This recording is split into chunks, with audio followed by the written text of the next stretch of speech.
Oh Lord, what would I do if I was a woman for a day?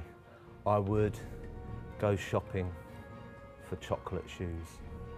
I'd probably take that little pink floral dress I've got in my wardrobe and wear that without fear of getting caught. Well, ignoring the obvious spending all day in the shower type answer. I think at the moment I would help breastfeed my new baby little girl. 4 boobs are better than 2.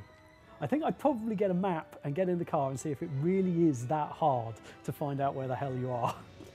Well, I wouldn't be pregnant, that's for sure, because that's pretty horrendous. I think if I were a woman for a day, I would probably just enjoy the luxury of having some hair.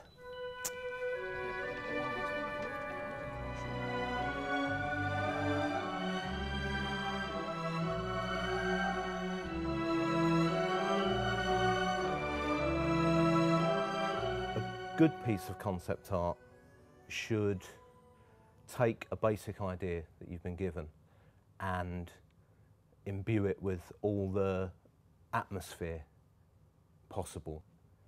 My favourite concept art that I've done has been generally the villagers and the creatures in Fable 2, especially the villager work that I've done. I hope I can see my influence in the style of the people in Fable, the style of the creatures. I hope that there's a little bit of darkness and a little bit of weirdness in there that's me. Fitting the world and the characters together is really best handled at the concept stage to make sure that everybody's on board with the general idea.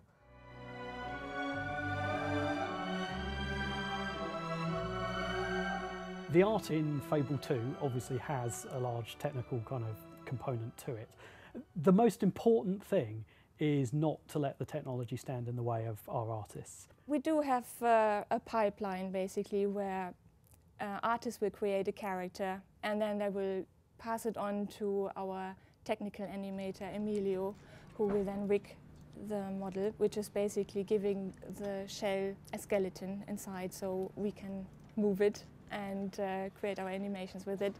At the moment I'm just doing some polishing to the male hero's skin. So I'm rendering out from ZBrush skin materials on a high-res mesh. We have a dynamic time of day, and when you start looking at the current generation of consoles and the type of complicated pre-computed lighting that we have to do to make the world feel, really kind of alive, to do that with a dynamic time of day is actually, quite a tricky job.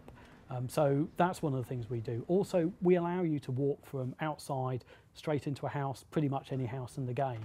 Coping with the lighting and just the sheer amounts of memory it takes to store all of this stuff is really kind of complicated. So there are a lot of key kind of technology choices that really bring the Fable world to life.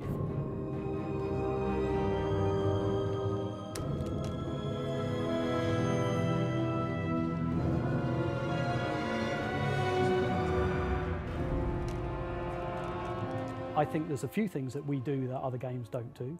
For a start, our morphing hero is definitely something that other games really don't do. There's a lot of emphasis in other games of customising your hero, but having a hero evolve dynamically as you play the game is a real challenge for us. The morphs in Fable 2, are they going to be as extreme as we've hinted at? Yeah, they really are. I mean, we had this technology in Fable 1. We've got grand visions, as anybody who's ever listened to Peter will know. All of the classic morphs from Fable 1 are back, really. So we've got all the strength, the fat ones, the thin ones. We've also got the good and evil ones there, but this time there's kind of another added dimension to it. In Fable 2, we've kind of said, well, that's all very important and interesting and whatever else, but we haven't really measured what you're like as a social individual. We haven't looked to see whether you're, I don't know, are you a gambler? We kind of looked at all the things that people were asking, sort of things like university purity tests. Have you ever kissed anybody? And we're kind of measuring those things throughout the game this time. And our hope is that we'll be able to bring those into the good and evil morphs and add a little bit more depth, so you don't kind of get the same, I'm evil, I look this way. This time it'll be, I'm evil, I look this way, and you can also tell what I'm like with other people as well. We've still got tattoos, we've got makeup this time round, and obviously the bank of clothing and outfits is far larger than in Fable 1. So all that is customisable, interchangeable, so if you want to wear your chicken hat with your corset and your high boost you can. You can make the hero look as cool as you want, or you can make them look, you know, a complete fool, the real clown around town.